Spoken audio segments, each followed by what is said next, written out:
Hannah wakes up, walks around the house, and finds Monty outside in the backyard scratching at the doorpost to try and come in. And then we see this silhouette of a demon standing right behind Hannah before the security alarm goes off.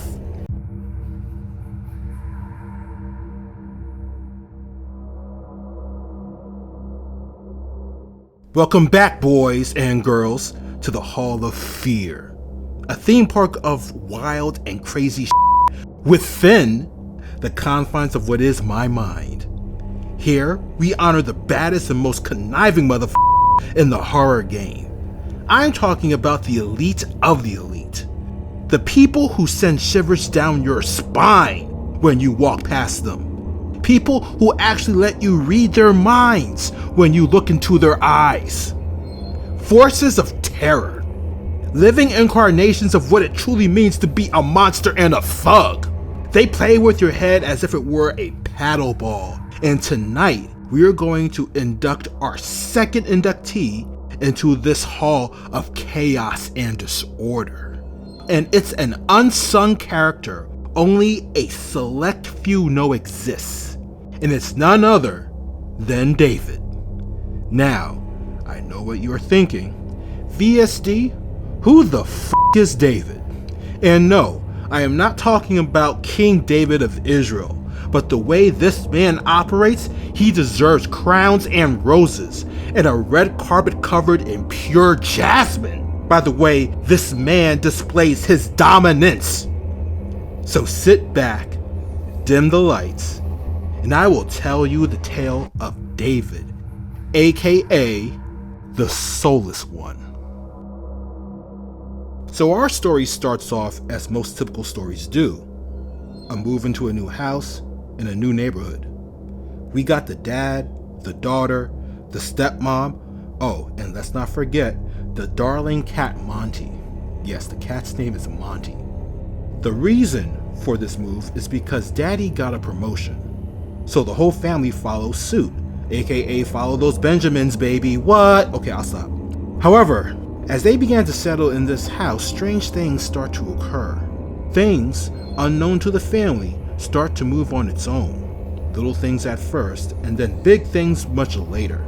As the story progresses, we notice that the daughter Hannah starts to experience some strange ass shit, like the sheets being slowly ripped off her body at night on several occasions. All while this is going on, the father befriends the neighborhood locksmith to help him settle in his new home. But damn, we soon find out that this nigga right here is a freak. But we are not even touching the tip of the iceberg in this tale. Cause you see, folks, Hannah is the center of our attention. As we see her try to balance life and maintain a long-distance relationship with her boyfriend who looks a lot like Justin Bieber's older brother, eventually, things turn for the worse. You see, the cat Monty always seemed to sleep in Hannah's bedroom. But this time, after the sheets get pulled from her body, Hannah wakes up, walks around the house, and finds Monty outside in the backyard scratching at the doorpost to try and come in. And then we see this silhouette of a demon standing right behind Hannah before the security alarm goes off. And to top it off, the man disappears almost instantly when the alarm goes off behind Hannah. Shit is getting real. We now have a ghost on our hands. But wait, it gets better. Hannah continues to experience strange shit in the house. One time, Hannah was showering, and listen folks, Hannah is H-O-T hot. Maybe it's my taste for blondes, but whatever. But as she is showering, we see this silhouette of a man in the background as she is washing her hair.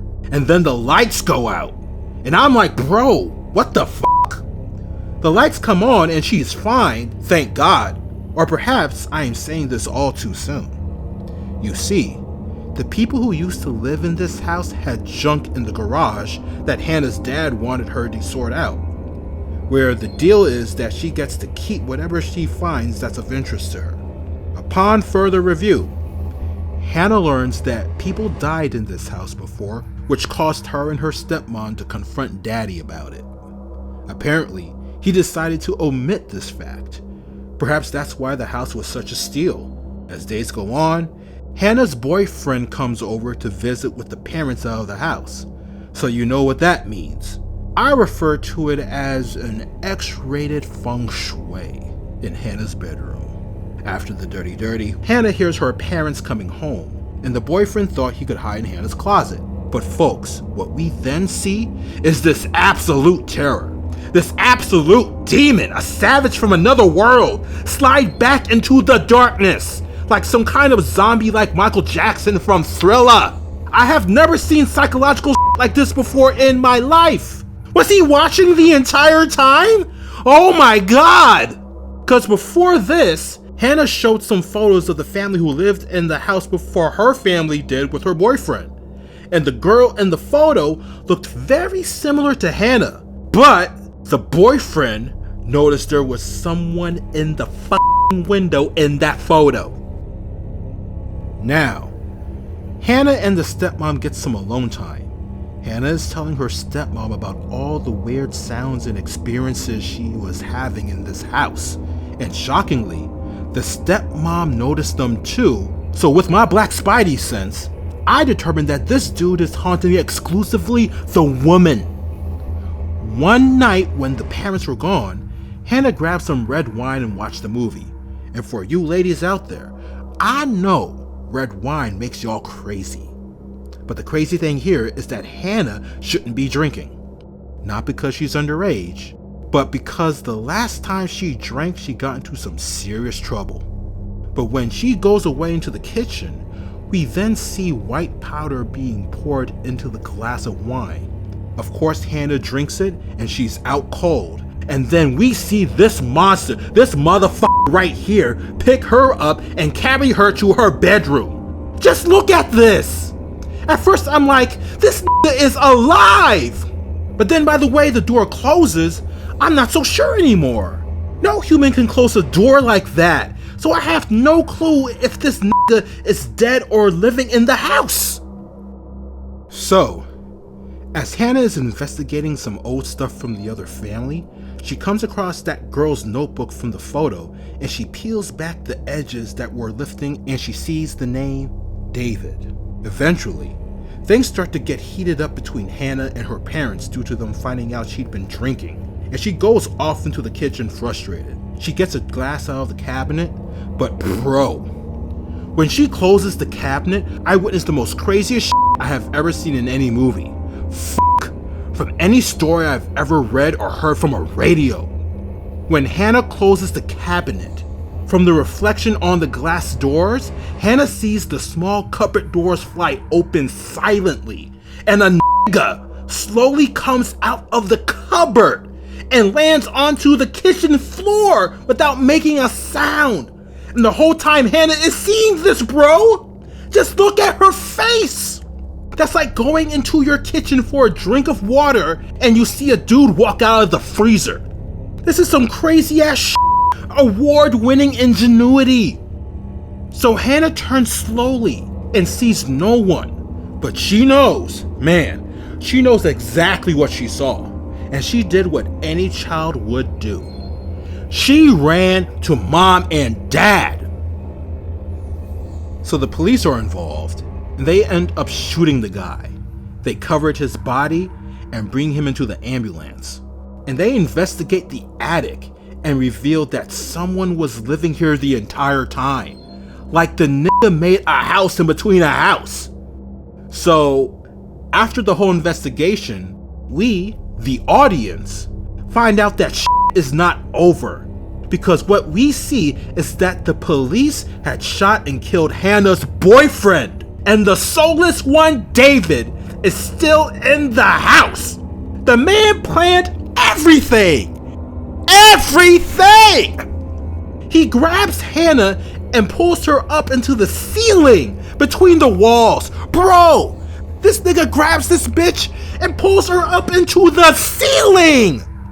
and she is screaming and running around to try and get her parents' attention from within the walls. Her parents hear her, and they are doing everything they can to rescue her, but David has other plans. Look at him move! Look at him move! He is like a ninja rat! This is a rat! And I ain't talking about Master Splinter! Look at how he is moving! The man is on another level! But in the end, the dad and stepmom die, and Hannah is left all alone with the fiend, the type of man the devil himself would ask to cheat off of at school. The reason why David is on the wall is because this nigga right here played mind games, planned his plan, and moved around the family literally to get his way. When this man came out of the kitchen cupboard, I knew this was no average foe. I knew this motherfucker right here was looking for blood. This man dominated. He was playing chess at a level that only few masters of the game can comprehend. This is why he is the second to be inducted into the Hall of Pure and Utter Woe. Now, who do you think deserves to be placed in this hall? Let me know in the comment section below, and I will catch you all later. And remember, before you turn off your lights, check under your bed and the closets, because like it or not, someone just may be watching, and they may be closer than you think.